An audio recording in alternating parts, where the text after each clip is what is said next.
Good morning, church. One of the first memories you get, and one of the last to leave you, is taste.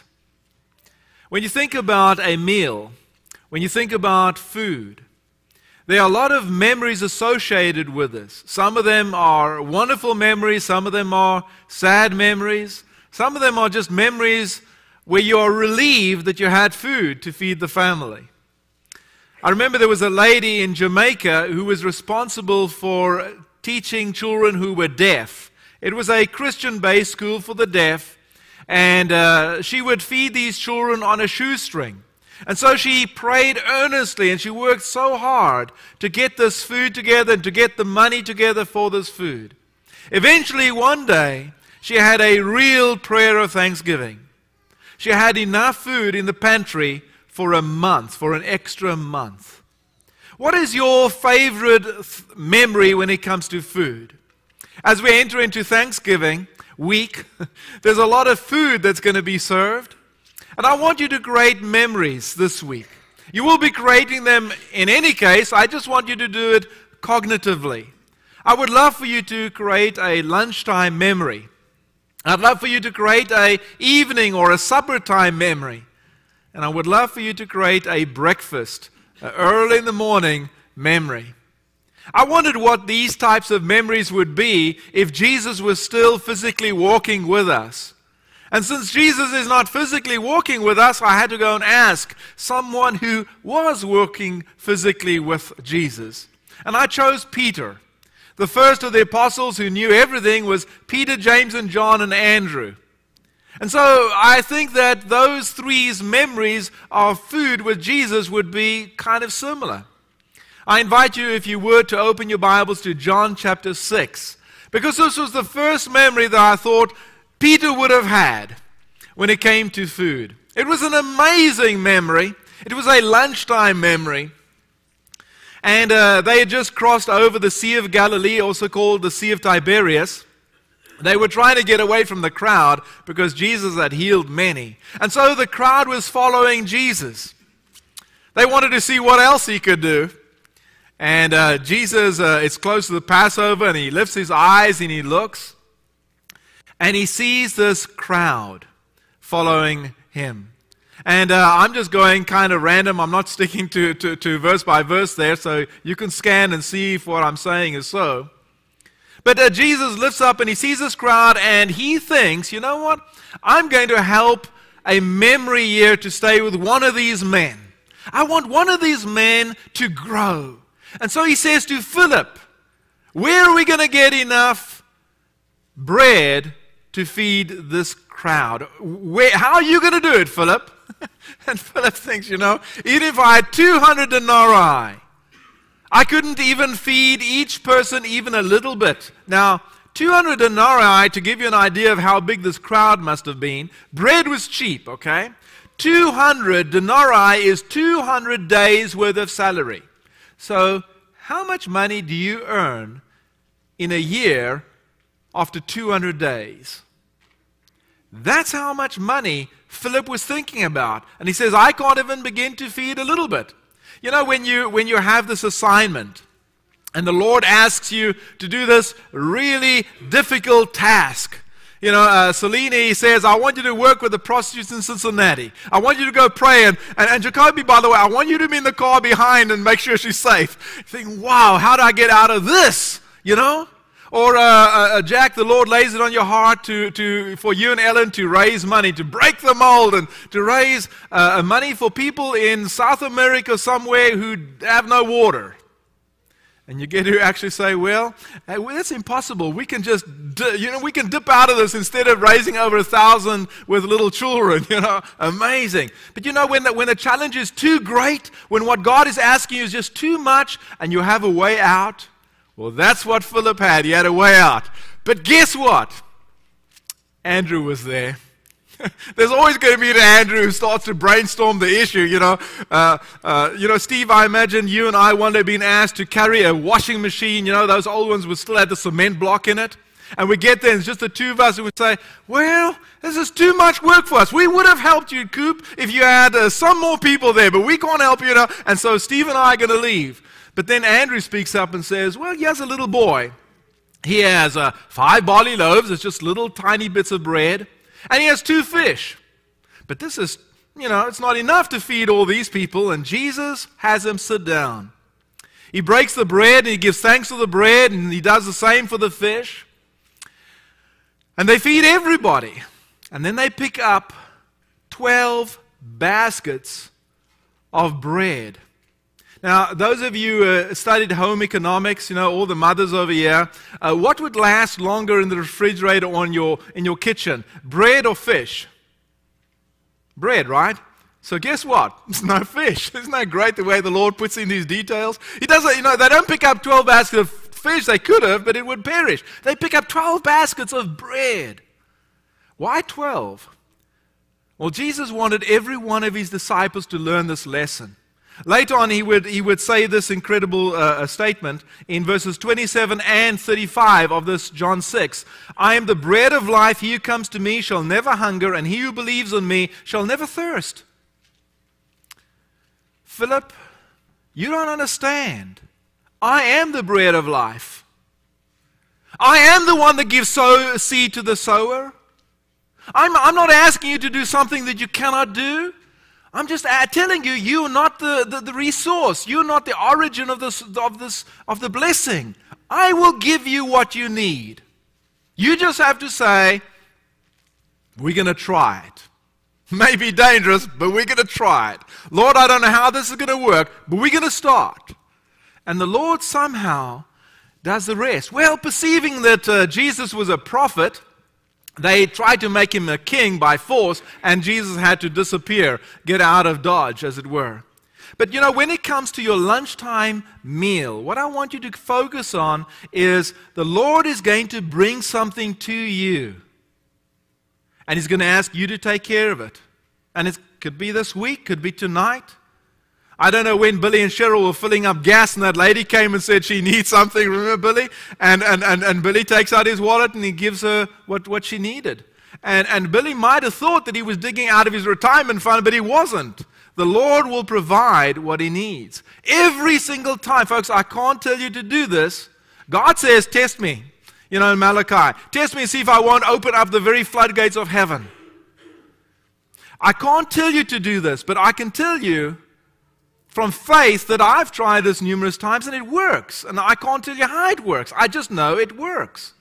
Not too long ago, Guin and I the challenge was put in front of us, and it was a lot of money.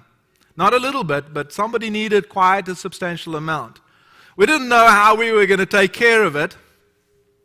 And not too long after that, a letter arrives in the mail. This is a true story, okay? Deween's there. I'm not lying to you. You can check with her. And she says, Neville, somehow, when we closed on a house somewhere, $600 was left over and an attorney has tracked us down. And, yeah, right? Where did that come from? All these needs, all this expenses, is building up in this place, and this person has all these needs, and somehow the Lord takes care of it. Now, I don't know how that works. I'm just telling you it works. We think we have to have the seed. We have to have the bread in the closet. We don't have to. So the Lord's going to come to you sometime, and it'll be a lunchtime challenge like this, but the principle is true. It may not be that, let's see, 5,000 men sat down, which is with women and children about 20,000. You might not have 20,000 people show up for Thanksgiving meal unexpectedly. It might, I think it's more going to be like somebody needs something and you've got to help. Now, in Matthew chapter 5, verse 42, Jesus makes it real simple for us. I don't know if this lady coming to ask me for money at the gas station is a con artist. Billy, you don't have to worry about that. You know why? Jesus simply says this: give to him who asks. Give to the one that wants to borrow from you.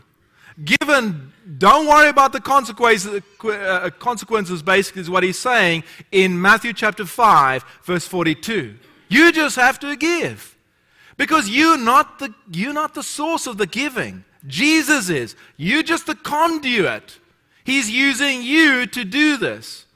And so some of the best memories I have is around lunchtime. I have so many very fond memories around lunchtime. Not just when people have asked me to provide and when I've seen God's blessings. But it's also been when we've sat down as a family and we've given thanks for the food and we've looked at everybody around the table. Which brings me to the supper time meal. Turn, if you would, to Matthew 26, verse 26. Some of my favorite memories with my family is around the Lord's table. Every single time I can remember that I've sat down where Deween and I have traveled to my brother, or we've traveled up to be with my in-laws, or they've traveled down with me, I will take out my camera and I'll take a photo, just like I took just now. Took the bread and I took the camera out, put it on a selfie view type of thing, and I took it my family, because that's a memory for me. And many of you have your family around you every Sunday. God bless you. You're very blessed. I don't have that luxury. And so I really create a good memory, and I want to remember it. Unfortunately, I couldn't get Ben over there because we were serving the Lord's Supper there. But I'll remember. Ben was just behind whoever was serving the Lord's Supper there. I make really good memories around the Lord's table. And so look at the text, if you would, in Matthew 26, from verse 26 through 29.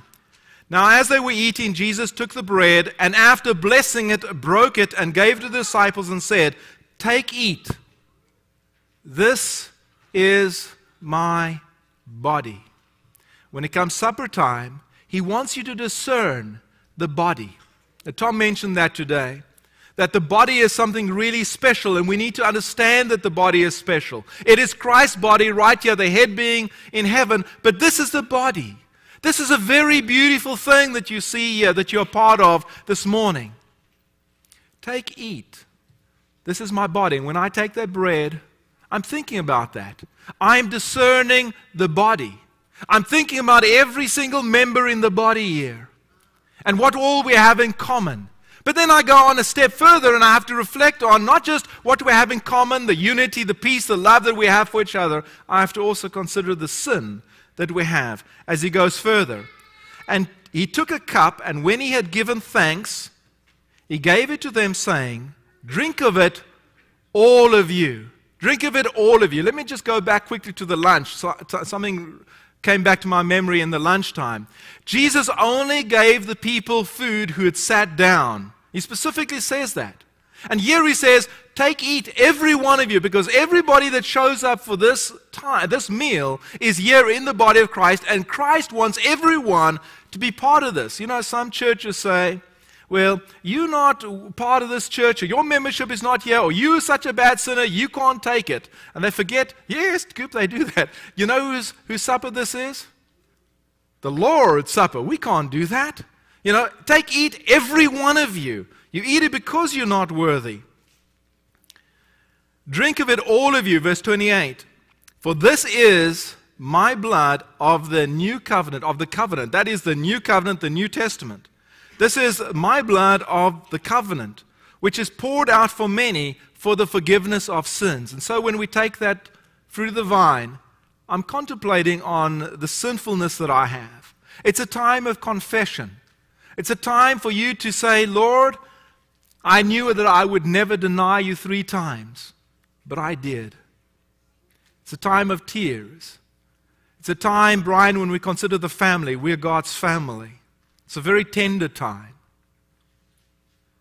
I hope that you can think right now of how you've betrayed Jesus.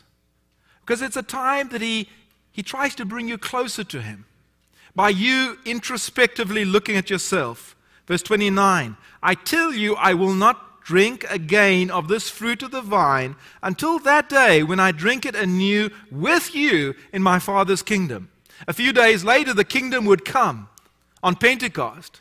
And Jesus would be in heaven with the Father, and the kingdom would be down here, and He would be eating it and drinking it with the kingdom here. And then as time would go on, and the martyrs in the early church who would die and go to be with Jesus, still in the kingdom, they would be with Jesus in the kingdom. Because the work hasn't ended. The work will end, according to 1 Corinthians 15, when Jesus gives the kingdom back. But we're in the time of the kingdom. There's so many stories that I have that I could connect to this. There's one that happened in July 2010 on an Autobahn in Germany. It was a period, it was about a 60-mile, what's that, about 38 a 60 kilometers, about 38 miles or 37 miles, somewhere around there, stretch of the Autobahn that was being closed down. There were 20,000 tables laid out there in Germany, and each one of them was laden with food. 2 million people turned up for this meal. And the idea was to bring different cultures, different generations, different people, different faiths together so that all could experience the unity that Germany was trying to portray at that point. And it's a beautiful memory to think that every time we come together, we have so many people. You know, it's not just us here around the Lord's table. This is a big table this morning. You realize how many thousands of people are sitting around this table today? It's a beautiful thing to think about it. But you know, it's supper time. It's evening. The lights aren't as bright. The sun has gone down. It's a time of contemplation, of meditation, a time to really think about your sinfulness. And you know what will really get you to think about your sinfulness? Last Friday, supper time, I sat down with 11 men. Remember that, Tom? And we began to talk about, introduce ourselves. And so that's what I was expecting. I didn't expect that Tom had hired a professional interrogator. We had a professional interrogator there. We're all sworn to secrets, so I can't tell you who it was. But this guy knew everything about every one of us, more than what we'd even remembered about ourselves. He remembered a time that I had serendipitously, or I don't know, that's a kind word, right?